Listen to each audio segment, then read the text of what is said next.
Teks amnesti jilid 3 ini sebenarnya solusi atau jebakan moral hazard. Pemerintah bilang ini cara cepat naikin penerimaan pajak. Tapi kalau salah desain bisa jadi bumerang yang bikin orang makin malas bayar pajak. Jadi mana sih yang benar? Halo guys, di video kali ini kita akan bedah RUU Teks Amnesti Jilid 3 yang lagi panas dibahas. Kita akan lihat kenapa kebijakan ini muncul lagi, siapa yang diuntungkan, apa dampaknya buat kamu, dan seharusnya langkah apa yang bijak. Stay tune karena ini gak cuma soal pajak, tapi soal keadilan.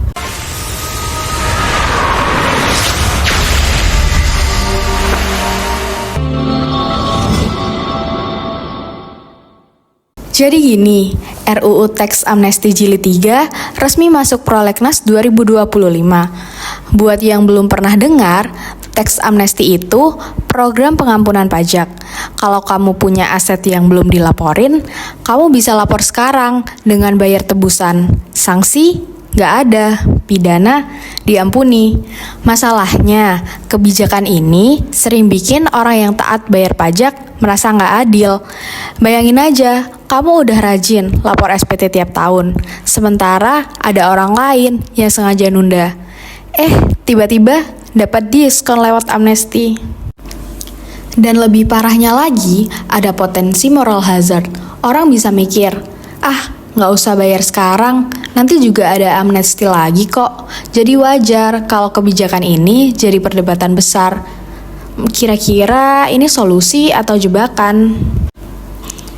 Teks Amnesti Jilid 3 ditujukan buat ningkatin penerimaan negara dan memperbaiki kepatuhan pajak. DPR mendukung kebijakan ini karena dianggap bisa membawa dana segar ke APBN.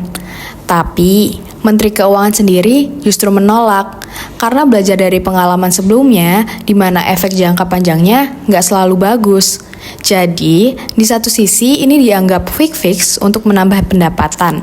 Tapi, di sisi lain, resikonya bikin orang makin ogah bayar pajak dengan benar.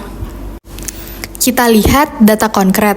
Pada tahun 2016, Teks Amnesti Jilid 1 targetnya besar banget. 11.000 triliun dana repatriasi. Hasilnya cuma 146 triliun yang benar-benar balik.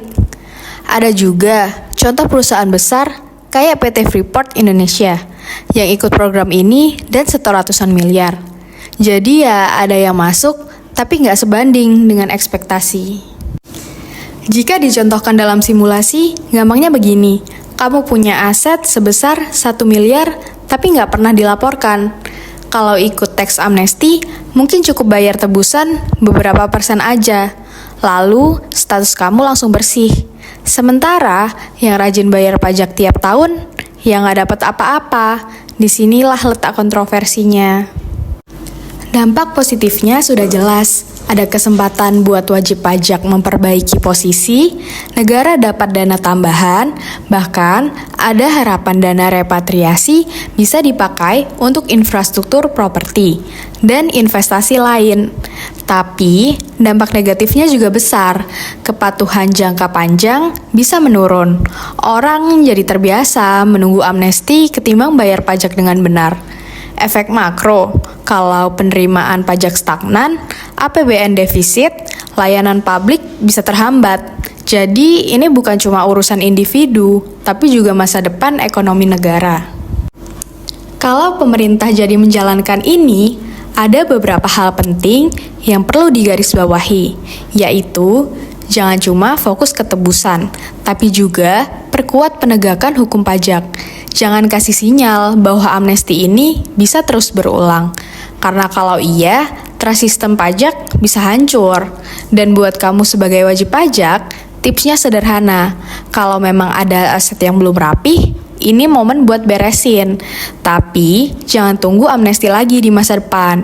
Bisa jadi, aturannya lebih keras, dendanya lebih tinggi. Nah, kalau masih bingung, pakai konsultan pajak biar lebih aman. Ingat, tujuan utama pajak itu bukan bikin susah, tapi biar negara punya dana untuk pendidikan, kesehatan, dan pembangunan. Nah, di sini aku juga ada pertanyaan yang mungkin bisa kalian jawab. Pertanyaannya, menurut kamu, teks amnesti jilid 3 ini beneran jadi solusi atau justru jadi jebakan moral hazard? Dan kalau kamu udah rajin bayar pajak tiap tahun, rela nggak kalau ada orang lain yang diampuni? Tulis jawaban kamu di kolom komentar. Pengen tahu nih, menurut perspektif kalian kayak gimana sih? So guys, intinya teks amnesti jilid 3 ini bukan cuma soal angka, tapi soal kepercayaan masyarakat terhadap sistem perpajakan. Kalau eksekusinya salah, efek jangka panjangnya bisa lebih bahaya daripada manfaat jangka pendek. Jadi, bagaimana menurut kamu tentang isu teks amnesti jilid 3 ini?